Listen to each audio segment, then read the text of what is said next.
Government से यहाँ पर आए हैं, तो अभी एडमिशन्स के लिए आधार बेस्ड अपार आईडी जो है, एबीसी आईडी बोल रहे हो, तो उसको कंपलसरी किया गया है। तो ये अपार आईडी जो है वो कंपलसरी नहीं है। इसमें जो मिनिस्ट्री ऑफ एजुकेशन का वेबसाइट में भी क्लियरली लिखा हुआ है कि ये आपका वॉलंटरी है, कंपलसरी नहीं है।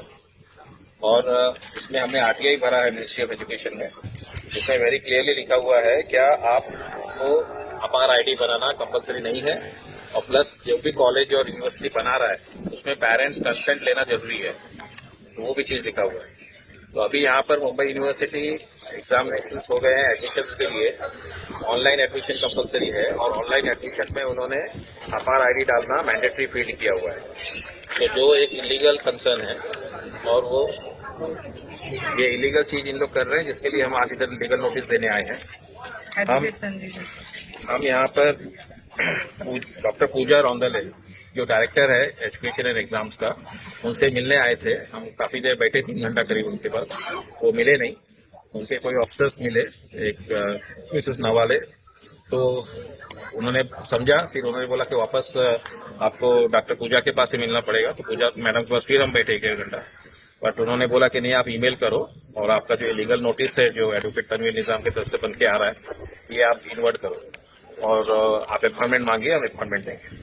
लेकिन पॉइंट ये है कि एडमिशन चल रही है, और जब तक इन लोग अपॉइंटमेंट देंगे, डिसीजन देंगे, तभी तक एडमिशन क्लोजर का डेट आ जाएगा। तो ये काफी गलत हो रहा है। तो उसके लिए हम लोग आज आए थे, लेकिन मैडम मिली नहीं, जबकि मैडम अंदर ही है ऑफिस में।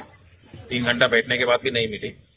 तो दिखाता है कि हमारे देश में जो पब्लिक सर्वेंट्स बोलते हैं, वो हमको सर्वेंट्स ट्रीट करते हैं, पब्लिक को, और खुद आराम से बैठे हैं। 3 घंटा बैठने के बाद भी मिली नहीं। फिर भी अभी हम फिर से ट्राई कर रहे हैं। हाँ, हम लोग पूरे मुंबई से, क्रॉस मुंबई से करीब 20-25 लोग आए हैं, पेरेंट्स लोग, और हम लोग ट्राई कर रहे हैं कि ये जो इलीगल काम हो रहा है इसको यूनिवर्सिटी करेक्ट करे, और ये मैंडेट का जो फील्ड है वो फील्ड को उसको निकाल दे, और सब बच्चों का आराम से एडमिशन हो जाए। एक और बात बता दूं, क्या अपार आधार से लिंक्ड है? आधार से लिंक में क्लियर सुप्रीम कोर्ट का जजमेंट है कि इसको खाली आप पैन और सब्सिडी से ही कर सकते हो, बाकी आप किसी से कर नहीं सकते। तो आधार का भी यहाँ पर मिसयूज हो रहा है। Social credit system.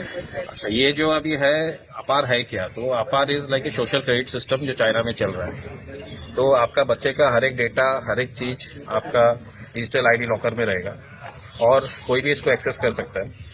अपार का जो बेनिफिट्स दिया है उसमें लिखा है कि ये आपका एजुकेशन प्लस आपका जॉब अपॉर्चुनिटी में भी काम में आएगा। यानी आपका पूरा क्रेडिट सिस्टम में आपको आगे जॉब मिलेगा। अगर आप कुछ 10th में कम मार्क्स लाए हो, या 12th में कम मार्क्स लाए हो, या अभी एक पिक्चर निकला था 12th फेल, तो आईएएस का एडमिशन में उसको पूछ रहा तुम 12th फेल हो तो आईएएस ऑफिसर कैसा बनोगे? तो ये जो कलंक लग जाएगा एक, वो आप निकाल नहीं पाओगे। स्टूडेंट्स को इम्प्रूवमेंट का रास्ता नहीं मिलेगा।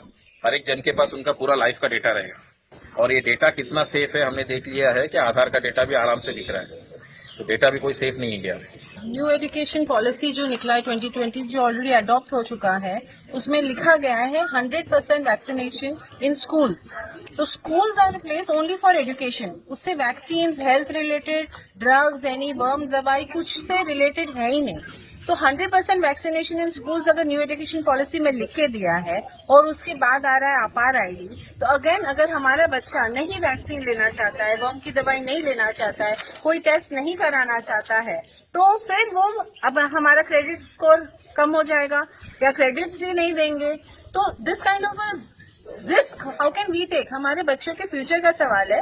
हमको वैक्सीन नहीं लेना है, हमको आयुर्वेद फॉलो करना है, हमको होम्योपैथी फॉलो करना है, जो गवर्नमेंट में हमको राइट्स दिया है। We have the right to choice of treatment, but ये वैक्सीन कंपल्सरी कर रहे हैं इन स्कूल्स।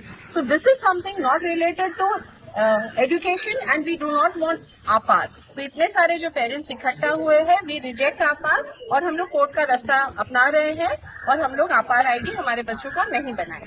Thank you.